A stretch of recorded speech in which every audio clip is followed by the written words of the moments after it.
Hello friends, welcome my YouTube channel Hema के व्रत कथा उपाय चैनल में स्वागत है आप सभी का। कैसे हो फ्रेंड आप सभी, ये बताने के लिए कमेंट बॉक्स में जय श्री कृष्णा जरूर लिखें। आज मैं आपके लिए लेके आई हूँ, जिस महिला का बार बार गर्भपात हो जाता है यानी कि मिसकैरेज हो जाता है, गर्भ नहीं रुक रहा है, कंसीव नहीं हो रहा है, उसके लिए बहुत ही अच्छा एक उपाय लेकर आई हूँ। यानी कि आपके जो गर्भपात होता है बार बार, उसके लिए मैं आपको एक रक्षा सूत्र बताऊंगी, जो उसको कैसे बांधना है, किस प्रकार से बांधना है, उपाय उसका कैसे करना है, कैसे उसको सिद्ध करना है, और इसके कुछ कारण भी बताऊंगी कि गर्भपात किस कारण होता है। तो उन चीज़ों का भी ध्यान आपको रखना है। तो आइए वीडियो स्टार्ट करते हैं। फ्रेंड, अगर वीडियो मेरी पसंद आए तो वीडियो को आगे शेयर जरूर करें, मेरे चैनल को सब्सक्राइब करें, साइड में बेल आइकन बटन को प्रेस करें मेरी आने वाली नई वीडियो का नोटिफिकेशन पाने के लिए। तो गर्भावस्था यानी कि गर्भावस्था किसी भी महिला के लिए बहुत ही खास समय होता है, लेकिन कई महिलाओं को प्रेगनेंसी होने के बाद भी बार बार गर्भपात हो जाता है यानी कि मिसकैरेज हो जाता है। और बार बार गर्भपात होने का किसी भी महिला के लिए अच्छी बात नहीं होती, क्योंकि इसके बाद महिला को बाद में माँ बनने में परेशानी का अनुभव करना पड़ता है। गर्भपात से बचने के लिए सबसे पहले ज़रूरी है कि आपको यह पता होना चाहिए कि बार बार गर्भपात होने का क्या कारण है, क्योंकि इससे भी बहुत से कारण हो सकते हैं, जैसे कि महिलाओं के शुरुआत दिनों में कोई ना कोई लापरवाही करना, हार्मोनल का बैलेंस सही ना होने के कारण, गर्भाशय में होने वाली कोई कमजोरी या अन्य। इसके अलावा और भी कई सारे कारण हो सकते हैं जिसके कारण महिलाओं को इस परेशानी का सामना करना पड़ता है। लेकिन यदि महिला बार बार यह समस्या हो रही है, महिलाओं को इसे अनदेखा नहीं करना चाहिए और अच्छे से अपनी जांच करवानी चाहिए। अब मैं आपको विस्तार से बताऊंगी बार बार गर्भपात होने के क्या कारण हो सकते हैं और आप किस प्रकार इस समस्या से राहत पा सकते हैं, अपने गर्भ को रोक सकते हैं। यदि महिला के शरीर में हार्मोन्स में कुछ गड़बड़ी होती है तो महिला को इस परेशानी का सामना करना पड़ सकता है। जैसे कि जो महिला शुगर या थायराइड की समस्या से परेशान होती है, उन्हें इस समस्या का सामना करना पड़ता है। यदि महिला का गर्भपात बच्चे को जन्म देने के लिए पूरी तरह से फिट नहीं होता, यानी यदि महिला का गर्भाशय की झिल्ली कमज़ोर होती है, तो भी महिला को गर्भपात की समस्या बनी रहती है।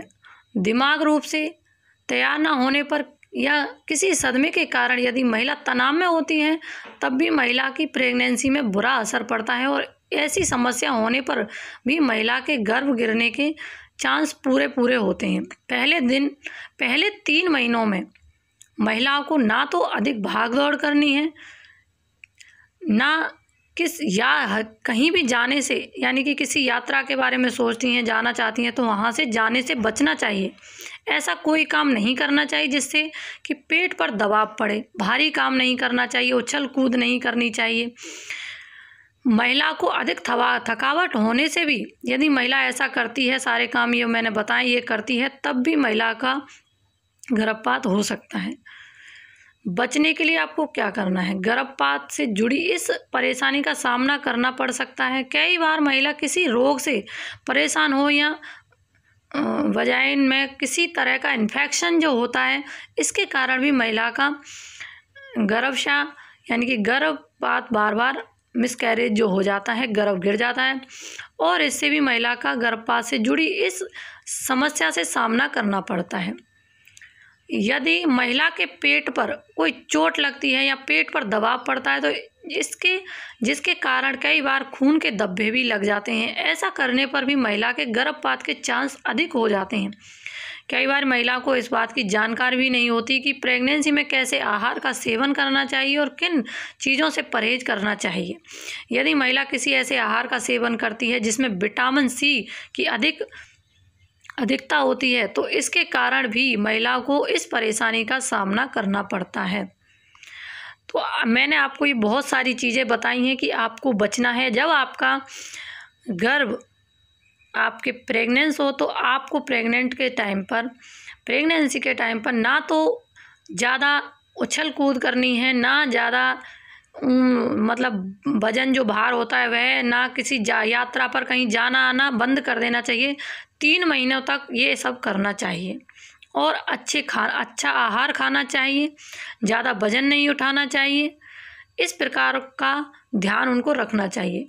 प्रेगनेंसी के दौरान आपको अपने खान पीन का दोगुना ध्यान रखना चाहिए। थोड़े थोड़े समय के बाद कुछ ना कुछ खाते रहना चाहिए ताकि आपकी बॉडी को फिट रहने के लिए सभी ज़रूरतों को मिनरल्स मिल सके। इसके अलावा ज़रूरी है कि आप अपने शरीर को पूरा आराम भी दें, क्योंकि प्रेगनेंसी के दौरान शरीर में बहुत सारे बदलाव हो रहे होते हैं, जिसके कारण थकावट महसूस होती है। इसलिए अपना खास ध्यान रखना चाहिए।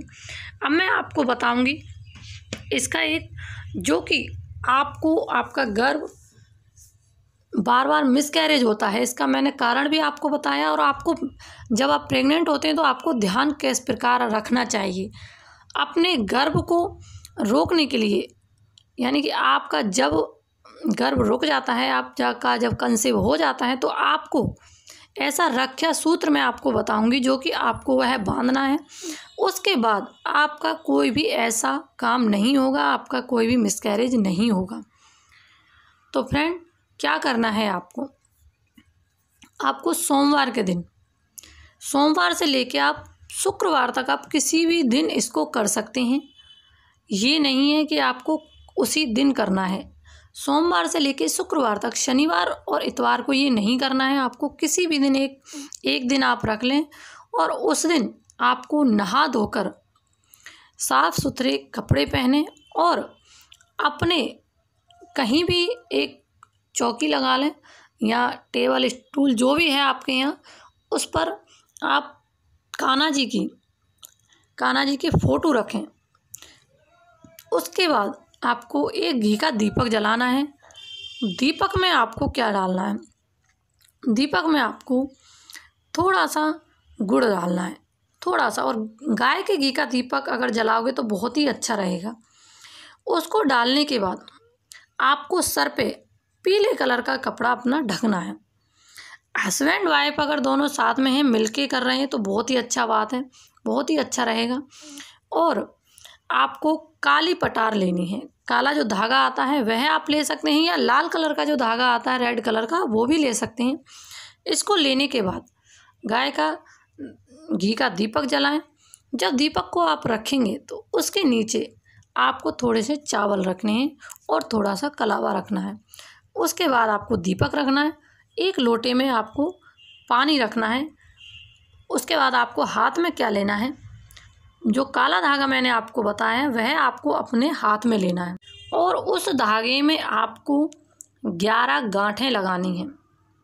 आप उसमें एक गांठ लगाएंगे और भगवान जी के सामने आपको थोड़ा सा सिंदूर रखना है, या आप चंदन भी रख सकते हैं या सिंदूर रख सकते हैं, आप कुछ भी इनमें से रख सकते हैं, दोनों चीज़ जो आपके पास अवेलेबल हो। आपको एक गांठ लगाएंगे और एक मंत्र बोलेंगे, ओम नमो भगवती वासुदेवाय नमः। इस प्रकार आप एक मंत्र बोलेंगे, इसका उच्चारण करेंगे और एक गांठ लगा देंगे। इस प्रकार आपको 11 गांठें उसके अंदर लगानी है और एक गांठ लगाने के बाद जब मंत्र बोलोगे आप, उसके बाद आपको सिंदूर या तिलक आपने लिया है वह आपको लगाना है। इस प्रकार आपको पूरा 11 गांठें लगा लेनी है। एक एक मंत्र बोल करके, एक एक बार उच्चारण करके, एक एक बार उस पर तिलक या सिंदूर जो भी लिया है उसको लगाएं। आपको वह जो काला धागा आपने बनाया है, जब आपका कंसीव हो जाता है, कंसीव होने के बाद यानी कि गर्भधारण होने के बाद ही उसको बांधना है। उसको बांधने के बाद आपका ऐसा कुछ भी नहीं होगा, मिसकैरेज बिल्कुल भी नहीं होगा। उसके बाद आपको अपने बच्चे को वो धागा बांधना है। अपने लिए आपको इसी प्रकार दूसरा धागा बना लेना है। अपने बच्चे को आपको कम से कम 2 साल तक उस बच्चे को बांध के रखना है। आपको भी तब तक ये बांध के रखना है जब तक आपका बच्चा नहीं हो जाता है, आपका बेबी नहीं हो जाता है। और आपको कान्हा जी की फ़ोटो अपने कमरे में रखनी है और उनके दर्शन हर रोज़ करने हैं, उनसे हर रोज़ प्रार्थना करनी है। ऐसा आप करोगे तो आपके जो भी परेशानी आपको हो रही है वो बिल्कुल भी नहीं होगी, मिसकैरेज बिल्कुल भी नहीं होगा। आपको बस कान्हा जी का ध्यान करना है और कान्हा जी की फ़ोटो लगा करके बाल रूप की आपको उनके दर्शन सुबह हर रोज़ करने होंगे। बस इतना सा आपको करना है, ज़्यादा इसमें कुछ करना भी नहीं है। इस प्रकार आप करोगे, देखना आपके घर में बच्चों की किलकारी ज़रूर गूंजेगी और इस प्रॉब्लम से आपको छुटकारा ज़रूर मिलेगा।